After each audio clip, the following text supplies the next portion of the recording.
abrir para as perguntas, para as considerações. Por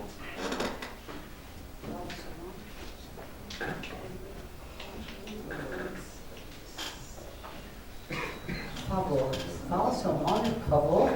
Não precisa colocar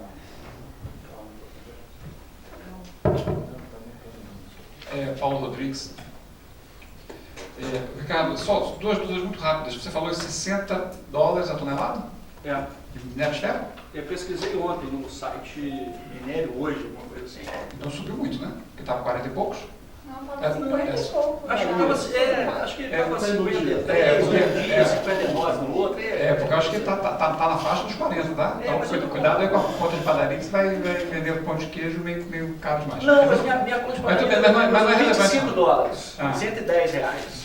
A minha conta é $25. Essa continha que você viu ali é para vender o minério a R$110 na tonelada. Tudo bem, mas é só porque eu achei estranho o número aqui. Tudo bem. A outra é uma questão que sempre me ocorreu, que é o seguinte. Você mesmo comentou aqui que a grande dificuldade que vocês têm de acesso à mineração, em especial às barragens. Né? E aí sempre isso me questionou, por que será que as mineradoras têm tanto medo do acesso livre da academia às barragens? Eu te digo, por causa dos produtos químicos que poderão ser encontrados lá. Esse é o problema. O CDTN, onde eu trabalho, nós também temos o mesmo projeto de trabalhar com o Bloquete, o acesso também é da mesma dificuldade. Então, em sã consciência, o que vocês acham que uma empresa que tem um grande problema, que são as suas barragens, aparece a academia, quer dizer, não é uma pessoa do público comum, quer dizer, não é uma horda de pessoas que vão invadir as barragens, né? É um grupo de pesquisadores que está disposto a trabalhar junto com a mineração para resolver um dos seus maiores problemas. E o impasse é muito grande. Por quê? Eles sabem que para liberar o acesso, né, eles vão ter que ter certeza absoluta que eles não vão dar um tiro no próprio pé. Né? Agora, nós carafunchamos bastante essas barragens. O conjunto Fábrica, o conjunto Vargem Grande, o conjunto Mar Azul. Não encontramos nada além de sílica, de alumina e minério de ferro. Pesquisaram o pH? Pesquisamos. Porque as informações que eu tenho são que o pH é um torno mas isso para... de 2 ou 3%, o que inviabiliza a recuperação.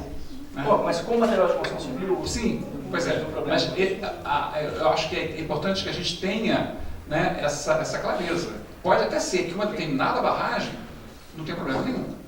Né? Eu posso falar dessas que eu conheço. Justo. Né? Mas eu acho muito importante que a gente não pensar por trás. Né? Qual é o mistério que está na dificuldade de acesso às barragens? Pelo meio acadêmico. Não é qualquer um para resolver o problema deles. Então isso é uma pulga que eu gostaria de colocar atrás da orelha de vocês, como a minha também está sempre aqui. Não querendo criminar nenhuma composição. Né? Na de Mariana eu sei que tem cromo 6. Né? E cromo 6 é altamente tóxico. Né? Então, isso está publicado. Né? Então, assim, de dizer que Mariana, a lama era inerte e atóxica, não é verdade. Não, eu não conheço. Pois é. Então, assim, pelo menos um elemento químico altamente tóxico está lá. Né? Pois é. Então, assim, a gente tem que sempre ficar muito ligado nessa questão, né, as coisas estão por trás. Né? Enfim, era só esse alerta. Obrigado. Como é que eu faço? Pego aqui? Pessoal, eu não sei o nome de todo mundo. Juliana. Cláudio.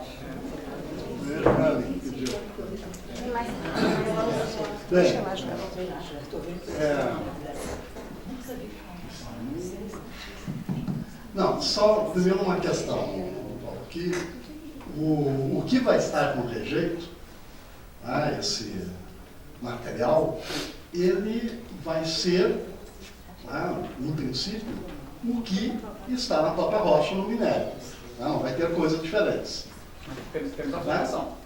Pode até ter alguma coisa diferente que tenha, após o beneficiamento, o tratamento, que pode ser acrescentado algum tipo de produto, tal, como é, em especial, o caso de mineração de ouro, por exemplo. Mineração de ouro, você tem tecnologias que colocam uma série de outros materiais lá, substâncias e tal. Então, o minério ele é conhecido e realmente o que vai estar no rejeito não tem nada de, digamos assim, extraordinário. Porque eu não estou querendo colocar o seguinte, que não é algo que seja diferente do que está na natureza. Tem coisas diferentes que vêm, eu concordo com a questão de vocação. Os antipopulantes que você coloca na coluna de votação. Então, todos esses produtos que sejam colocados para o beneficiamento, eu concordo contigo. Tá, então tudo bem. O ouro tem uns aspectos e o ferro, dependendo do tipo de beneficiamento, vai ter também outras coisas. Tá? E aí, então, eu não conheço, digamos assim. Tá? Mas bem, mas o que eu levantei é mais pelo seguinte, eu levantei para ver com o colega ali, eu achei o seguinte, primeiro tem um aspecto que é legal. Tá? Legal do ponto de vista do Código de Mineração, de 67, que é o código vigente. O rejeito, ele é rejeito, ele é lixo, enquanto é rejeito. Se ele é reaproveitado, é necessário uma nova concessão, inclusive. É um rejeito que deixa de ser lixo, ele passa a ser minério. Esse é um aspecto legal, tá? Que é uma questão que, inclusive, é toda uma discussão legal, inclusive, né? Quem trata com essas questões legais, tem que ver no novo marco regulatório, se procura dar algumas alternativas para isso e tal, né? Mas a legislação hoje, ela é dessa forma. Uma outra questão, Paulo, que aí é o seguinte, a academia, até onde eu conheço, ela pouco se interessou pelas barragens, até porque alguém aqui comentou, acho que foi a própria Terezinha. Barragem da hidrelétrica, o centro de lucro da empresa é a barragem. É onde estão os geradores. É feita de concreto armado e muito bonitinha e tal. E está lá, é o centro de lucro. A barragem da mineração, ela não é só, digamos assim, usando esse termo, desprezada pela empresa, mas pelos acadêmicos também. Aí tem os grupos da Terezinha, isso que eu ia dizer, que eu queria citar. Tem professores e pesquisadores tipo Terezinha, que são poucos, lá no GC, o Edésio Teixeira de Carvalho, vocês, né? Não sei se vocês sabem disso, os portugueses são aquele país pequenininho, são das maiores experiências mundiais com geotecnia. No mundo inteiro, onde se quer fazer túnel, aterros, vai para Portugal. Como a Terezinha foi, como a Edésio foi, como muitos outros foram. Os portugueses são excelentes do ponto de vista técnico das questões de geotecnia. Então não é por acaso, quando se fala Portugal, nós estamos falando de uma das escolas mundiais de excelência. Excelência no mundo em geotecnia. Tá? Então, tem algumas pessoas na academia que se interessam por isso pouquíssimo. 99% da academia, tá? Ela trata da questão da frente de lava, do beneficiamento, onde tem um lucro, tá? Do transporte até que seja. A barragem é uma coisa que tem desculpa aí, umas Terezinhas que tratam. Não encanta. Quer dizer, são poucos professores que tratam. Então, só eu encerrando, só eu enterro. Na área de humanos, tem 30 anos, tem 40 anos de produção na área de antropologia sobre as consequências das barragens. Barragem é também as consequências da barragem, né? Silvio Coelho, Lígia Sigô, já falecida. Mas olha, eu pelo menos... Muita coisa sobre barragem no Brasil. Literatura enorme. Eu não conheço. Pois é. Eu conheço os trabalhos do campo, pessoas como Terezinha. Conheço bastante bem. E conheço a área de estudos sociais, todos que eu conheço, e já participei em muitos momentos, que é o MAPA. Não, que é a parte de hidrelétrica. Professor Silvio Coelho, falecido, Lígia Sigô, 1988, 87, 86. Os meus trabalhos já têm 18 anos, só os meus, né? Tem 18 anos. Agora os meus... Ignorância minha. Mais de 30 anos aí, eu não conhecia. Tem alguns trabalhos, alguns lugares, mas dentro da academia, de onde eu conheço, é mais a frente de lá, onde dá um. Nós estamos no 4º encontro latino-americano Ciências Sociais e Barragem. Quarto encontro latino-americano Ciências Sociais e Barragem, que vai ser em Florianópolis. Quando foi em Chapecó, desculpa. Quando foi o primeiro foi nos anos 90 em Curitiba, depois teve na Bahia, Salvador, depois teve em Belém, 2010 foi o último. Esse 2010 eu lembro. Em Belém. E agora em Antes Chapecó, eu setembro. realmente não conhecia. É uma tradição. Mas bem, só terminando aqui, isso é um outro aspecto. A questão do aproveitamento de rejeito essa tem sido até uma preocupação. Tem uma professora que não está aqui, tá? Não sei até se é quem você falou que levantou a mão, tá? Mas tem uma professora que tem trabalhado muito também as questões de rejeitos, que é a Maria José Salum, da engenharia aqui da UFMG. Tem trabalhado muito essas questões de aproveitamento de rejeitos. E tem várias atividades, seja em relação ao ouro, seja em relação aos finos do minério de ferro. Tem muitas tentativas que não conseguiram avançar, até mesmo por esse aspecto legal que eu coloquei. Né? É extremamente sério como romper isso. Né? É uma questão que tem que ser vista, o como conseguir romper isso do ponto de vista legal. Tudo bem. Obrigada, Juliana. Realmente não. Eu sou Juliana, como eu já disse antes, eu sou do coletivo Margarida Alves de Assessoria Popular, mas eu também sou advogada de sindicatos e, inclusive, até o mês passado, por 3 anos, eu fui advogada do Metabase Inconfidentes, que é um sindicato de trabalhadoras e trabalhadores na mineração, ali na região de Congonhas, Ouro Preto, etc.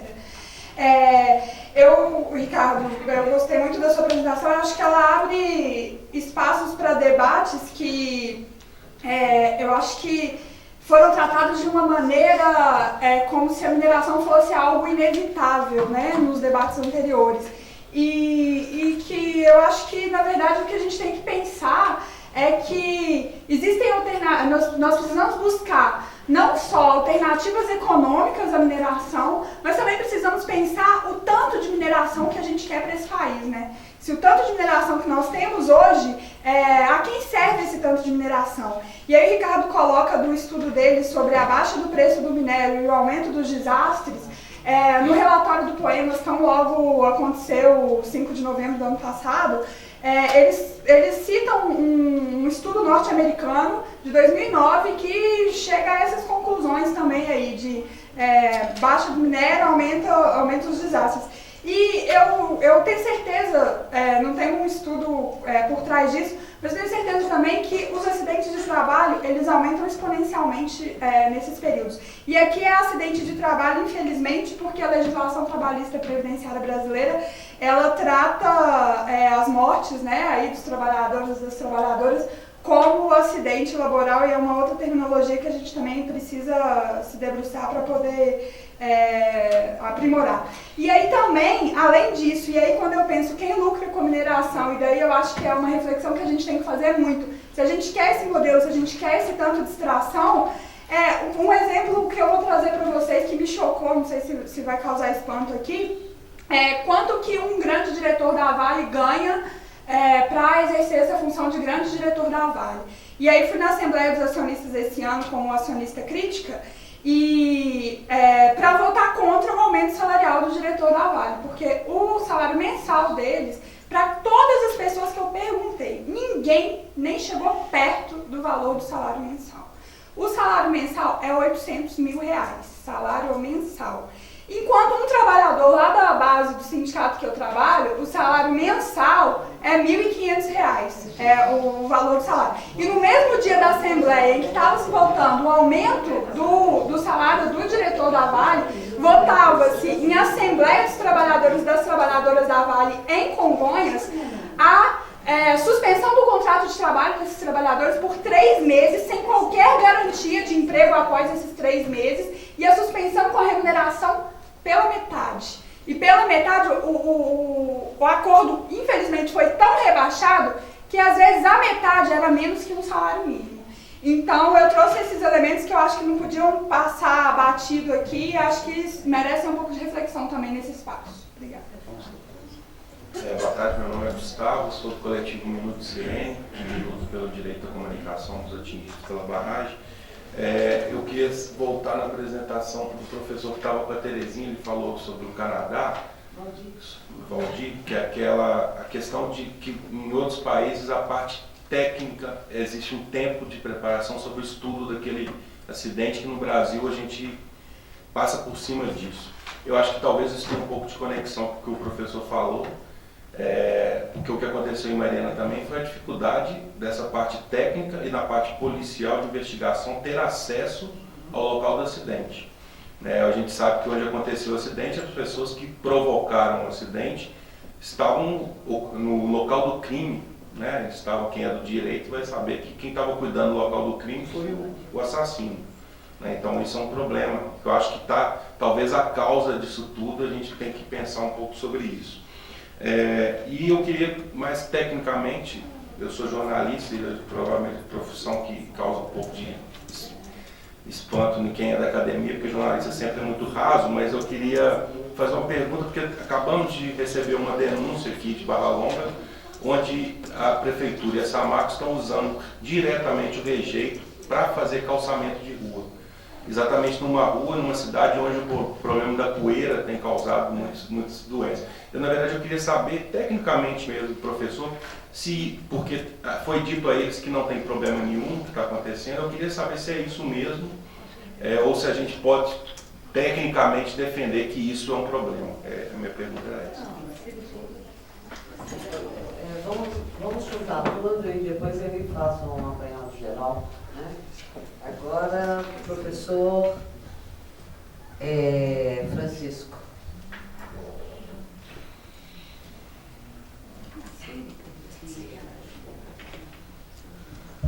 Eu queria colocar uma pergunta, duas, na verdade, a partir da minha atuação. Eu trabalho em engenharia de produção e sou especialista em análise de acidentes. Eu continuo reservando a palavra acidente, eu não tenho receio, mas é uma discussão que merece há um tempo aqui para discutir por que é acidente. Eu acho que não tem que ter vergonha de usar a palavra. Eu só não quis polemizar.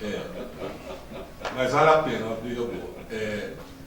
Porque essa questão, por exemplo, eu entendo muito bem os engenheiros que, inclusive, querem falsificar informações, porque numa sociedade em que a gente já começa criminalizando, que acidente é caso de polícia, é óbvio que eu não vou produzir provas contra mim. E a empresa que cuida bem dos seus riscos, dos seus perigos, acaba produzindo um histórico, que é exatamente porque ela é séria, ela acaba produzindo fatos que depois vão jogar contra ela. Mas a gente vai voltar a discutir essa questão. A questão que eu queria colocar, como eu atuo na engenharia de produção, a gente discute muito na engenharia soluções técnicas, invenções, mas não inovações. E nesse caso, eu acho que deveria se abrir um pouco para os estudos das ciências sociais, que mostram como difícil é sair de uma invenção e gerar uma inovação. A gente quer resolver isso usando o recurso da engenharia, análise de custo-benefício, etc, etc. Só que isso, historicamente, tem se mostrado que não é suficiente. É por isso que a gente convive. Nós somos meio frustrados, porque a gente tem uma série de invenções que não se transformam em mudanças efetivas em grande escala, etc., como é o caso do rejeito. Então, essa é a questão. E eu não vejo como um grupo de engenharia de produção apenas tem condição de fazer a avaliação, mesmo que negócio seja a nossa área, a complexidade de passar de invenção para inovação é tão grande que não é uma questão apenas de engenharia. Então, todos os estudos que são feitos mostram que uma tecnologia, para ser viável economicamente, ela não nasce viável economicamente, ela se torna viável economicamente graças a uma série de forças sociais que ela consegue mobilizar ou não e que vai definir o seu futuro viável enquanto técnica. E a gente inverte as coisas. Nós queremos provar que ela é tecnicamente, ambientalmente, humanamente viável e lançá-la no mercado graças à beleza dos nossos estudos. Mas na realidade mostra que não é assim que funciona. Então, será que não é o caso? Mais uma vez, a gente parar, porque invenções não é o que falta, né? Tem um colega nosso aqui, o professor Rochel, que é conhecido como o pardal do lixo, tudo que é lixo ele transforma em produto de invenção. Tá? Mas às vezes a complexidade de transformar isso num produto e fazer uma transformação social, a maior parte dos casos continua no laboratório ou na patente. Então, aí é que eu acho que justifica essa articulação que a gente tem que fazer com as ciências sociais para avançar e não, mais uma vez, achar que porque a gente chegou a uma solução tecnicamente viável, o problema está resolvido.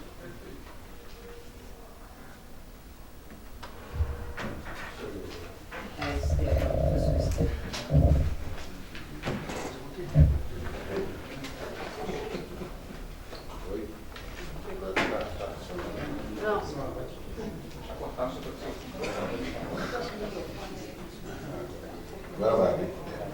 É uma série de pequenos pontos aqui, né? Primeiro, um dos produtos que você mencionou aí, você tem que misturar, tem mais escória do que rejeito, né? Aquele é caro, né? Porque você tem que ter muita escória. Né? Não tem essa... Não, mas pode ser... Mas depois você... Não, uma coisa que me chocou também foi, eu vi uma audiência no Senado, onde o DNPM disse que, o sujeito estava lá, né, disse que o DNPM tinha contratado engenheiros geotécnicos para fazer um levantamento do estado das barragens, sendo que no quadro deles não tinha engenheiro geotécnico. Então, quer dizer, tem a ver com esse negócio da nobreza do tratamento do minério, né? E o órgão que licencia a mineração e a barragem, não tem ninguém que entende barragem, que é um engenheiro geotécnico. Outro ponto que eu queria levantar aqui é que, obviamente, né, até pelo avançado da hora aqui, nós não vamos encerrar esse assunto de forma nenhuma aqui, né? E aí uma ferramenta boa que nós temos é o projeto da Cláudia, né, que é para a gente evoluir com as pesquisas, os trabalhos, as discussões dentro de um contexto organizado. Depois, também provocado por que alguém falou aí, que eu não sei nem mais quem foi, a Mariana, no caso, ela foi uma vítima clara das maravilhas da mineração, né? Que era, quando a mineração pegou o pé lá mesmo, né, a prefeitura incentivou a vinda de muita gente para a cidade, criou-se bairros sem nenhuma infraestrutura, o preço do aluguel ficou mais caro que Belo Horizonte, e era uma população de boia fria, mais ou menos, né, de imigrantes que estava lá, e estranha a comunidade local, e agora que deu esse problema, a cidade está sem alternativas econômicas, né, e o tipo de desenvolvimento que tem lá foi todo centrado no extrativismo, sem nenhuma outra alternativa, então o negócio está complicado. Né? E aí, também, em cima do que a Terezinha falou, e que eu não concordo, entendeu, Terezinha? A história de que você precisa de ter uma clareza absoluta para poder tomar providências policiais. Eu acho que o caso do rompimento de manhã foi um caso de polícia, claro, e que tem comprovação através das tentativas de ocultação, tem coisas óbvias, né? Foi o Valdir. E aí, que não tem dúvida, né? Eu acho que tem que fazer um levantamento técnico para poder entender o problema, os mecanismos e tudo, etc. Mas tem que prender um monte de gente que teve uma atitude criminosa lá dentro, que não, na minha cabeça não tem dúvida. E a empresa, a Samarco, o que chocou muita gente aqui dentro da universidade, por exemplo, é que ela sempre foi tida como um modelo de organização e de competência, né? E ela, então você imagina as outras como é que são, né? Agora, se ela é competente para operar gerando lucros, né? Ela também é muito competente para poder encobrir os fatos e gerar controvérsias e, por exemplo, também para poder impedir que as ações legais cheguem à sua conclusão, né? De todas as maneiras que podem. Era isso. Professor Hernando. Eu ia até passar.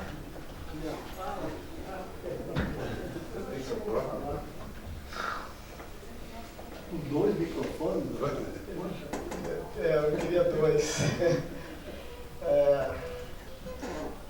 A Terezinha colocou uma questão interessante aí, a nossa ignorância com relação ao rejeito. A explicação da causa do rompimento lá é muito difícil, porque nós somos bastante ignorantes com relação ao rejeito. E é uma coisa que eu comento muito lá na Engenharia de Minas, e isso já foi tratado aqui, da questão da barragem, da hidrelétrica e tudo, é que o nosso foco é no produto, no que é vendável. E aí o rejeito é aquilo que saiu do processo, é o que não tem valor ainda. E na Engenharia de Minas, eu sinto muito disso. Pergunta para um engenheiro, engenheira de Minas, se eles vão trabalhar com barragem, Não, isso não me interessa. E isso não é uma área de conhecimento único só do engenheiro civil, geotécnico, ou que seja, porque nós produzimos o rejeito. Então nós sabemos o que nós causamos no minério, né, na desagregação dele, moer, redução de tamanho, modificação de forma, produtos químicos que se adicionam ao processo. Então nós temos esse conhecimento, então a gente precisa participar mais, realmente a mecânica dos solos, mecânica dos sólidos nós temos, mecânica dos solos, nós precisamos incorporar para a gente entender melhor e evitar acidentes como esse. Eu conheço bastante das pessoas responsáveis pela barragem lá da Samarco, são pessoas muito responsáveis, eu ponho minha mão no fogo por eles. Eu acho que tem falha, com certeza, mas tem muita falha decorrente da nossa ignorância, a gente precisa avançar nisso. Mas os nossos rejeitos nós temos acesso, ou essas barragens, nós temos acesso a esses rejeitos. Nunca foi limitado para a universidade, para a academia, para ir pegar rejeito. A menos que eu peça para ir pegar um rejeito lá da INB, ou um rejeito de mineração de ouro, aí sim eu não posso ter acesso, porque tem cianeto, tem outros produtos químicos, radioativos, né? E rejeito de minério de ferro, ou barragem de minério de ferro, com pH 2, pelo amor de Deus, parceiro. Nossa Senhora, isso é um pecado falar um negócio desse. Olha que eu não acredito em Deus, mas um pecado dessa gravidade, para a gente falar em público, num debate, afirmar isso aí, não tem um negócio desse. Não tem. Tem sim, senhor. Não tem. Então é muito complicado. Não foi eu que disse, não, tá? O professor da UFMG, especialista em recuperação em área degradada, disse que não conseguia plantar nada. Depois de muito tempo, ela conseguiu descobrir qual era o problema. O problema era o pH. A química, o professor da química. Não, do ICB. Fantástico. Então é novidade para mim, realmente. Acredito que seja por Valadão também, que é da área de tratamento de minérios. Nossa Senhora, é um pecado. Se chegou a dois, então é complicado. Nós tivemos resultado, você encontra metal pesado, mas não na fonte, um pouco abaixo. O que nós achamos é que houve uma remobilização do que estava sedimentado já na calha, mas na fonte, em fundão mesmo, as análises que nós tivemos acesso e que foi feita pela Universidade Federal do Rio também, não consta metal pesado, não. Nós estamos falando de pH. Tá, pH, mas o pH ele estava em torno de 8,5 por aí. Porque um dos produtos utilizados... Eu conheço ela muito bem, a Maria Rita, ou ela equivocou, mas não tem sentido. Eu conheço. Eu tive na discussão com a professora Maria Rita. O que tem no produto que foi usado como floculante é um éter de amina. E que aí promovia essa alteração no pH. Mas nunca. Agora, o professor Raoni, parece que ele saiu. Então, o professor Valdir. Eu queria só voltar ao tema da palestra, né? Fui provocado, mas não vou responder. Só queria, essa estatística que você colocou, do professor Andy Robertson, que a Pimenta usou ali, de fato aquela projeção é uma projeção assustadora, né, em termos de tamanho, volume, né, porte, né. Inclusive, oil sands no Canadá já tem mais de 1 milhão de toneladas dia, né. Mas de qualquer maneira, esse assunto dos resíduos, né, da mineração, aí você tem o estéreo, não sei se você abordou um pouco, mas existe também então os rejeitos. Os estéreis, por exemplo, da Samarco, 90% deles são mineralizados. Então, hoje são considerados estéreis por questões de algum contaminante entendido alguma coisa que não seria interessante no produto, ou então você tem ali alguma questão de teor mesmo, né? Mas é reserva para eles, e é um recurso. Então, eles vão lavar aquilo. Okay? A gente pode colocar a mesma coisa, até falei, acrescentei aquela apresentação do professor Valadão, a questão do reprocessamento dos rejeitos. Quer dizer, então, 800, 1 milhão de toneladas dia, isso em todas as minerações. Por que será que a mineração segura, vamos pensar assim, esses rejeitos, né? Há algum motivo para isso, né? Eventualmente o reprocessamento. Uma coisa que não se falou aqui é a evolução tecnológica. Você falou de lamas, né? Hoje eu não consigo tirar eventualmente aquele bem que ainda está presente no rejeito, mas tecnologicamente eu vou evoluir, eu vou buscar isso no futuro. Nós temos notícia aí que o rejeito minério de ouro em 100 anos foi 3 vezes reprocessado. Então, a mineradora tem esse aspecto, né? Ele segura um pouco, sim.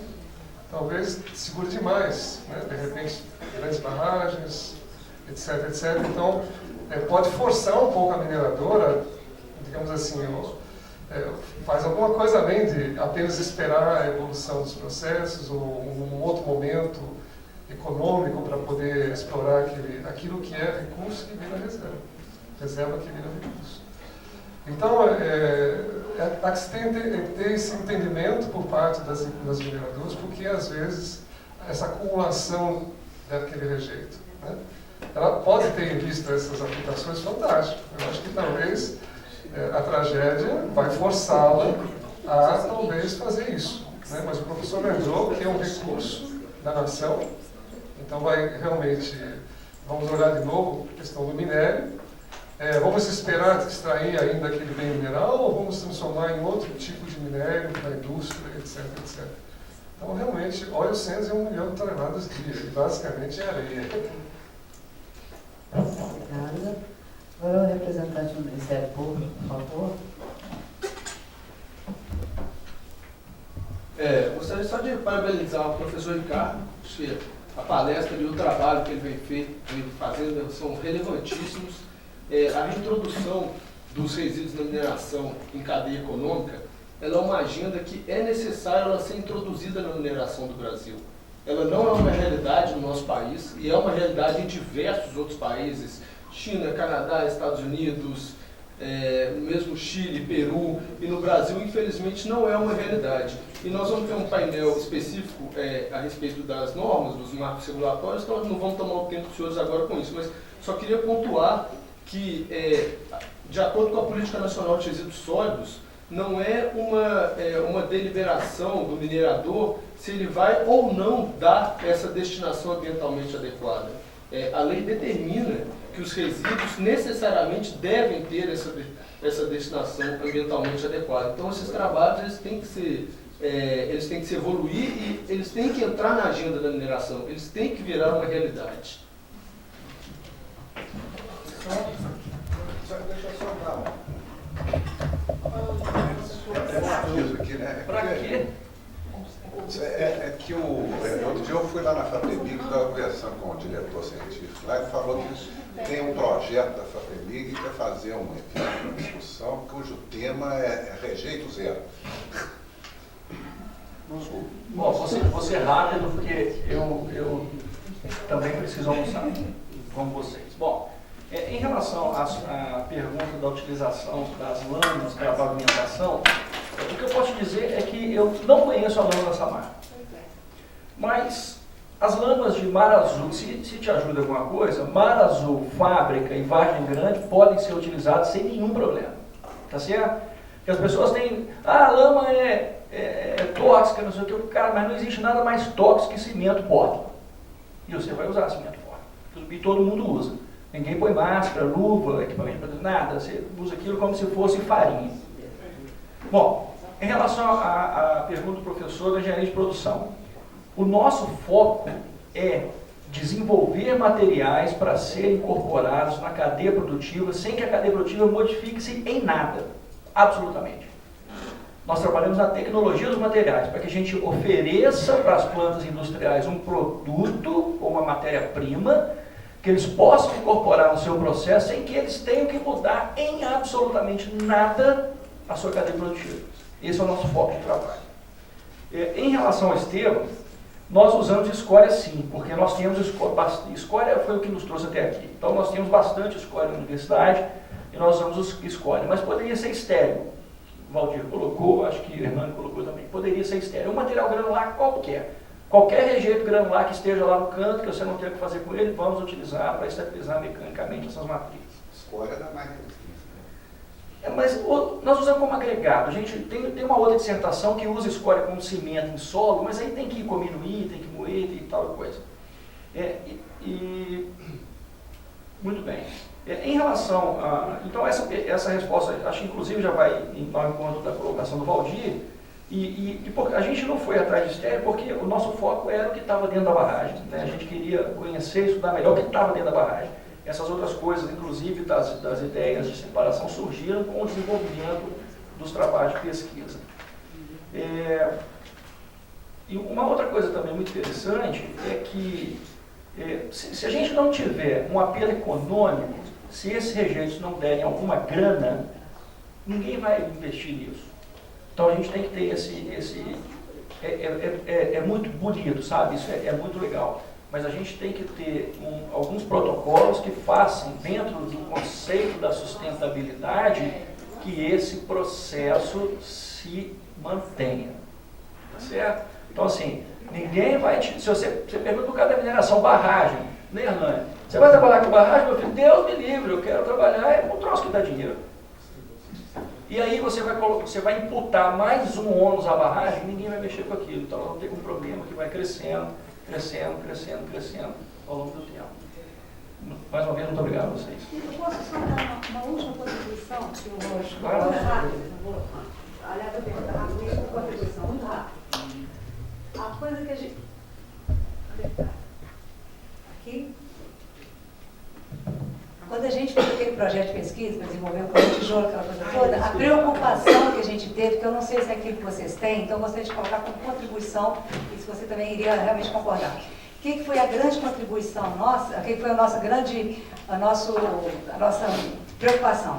Porque o rejeito, enquanto material, ele é muito variável. Então, veja bem, o solo também é. Ele também é, ele varia muito. Mas o rejeito, ele é muito variável devido a várias coisas. Muda teor de ferro, por exemplo, de ferro. Muda teor de ferro, muda a frente de lá, muda várias coisas. No final, o que eu tenho na minha mão pode não ser aquilo que eu tive quando eu gerei aquele produto há tempos atrás. Então, a grande preocupação nossa é o seguinte: qual a faixa de trabalho que eu posso ter aceitável para que aquele valor que eu encontrei tecnicamente represente de verdade aquele material que está ali. Por exemplo, você encontrou a resistência X, o tijolo tem tanto, mas será que o rejeito que está alimentando é o mesmo que alimentou há 10 anos atrás?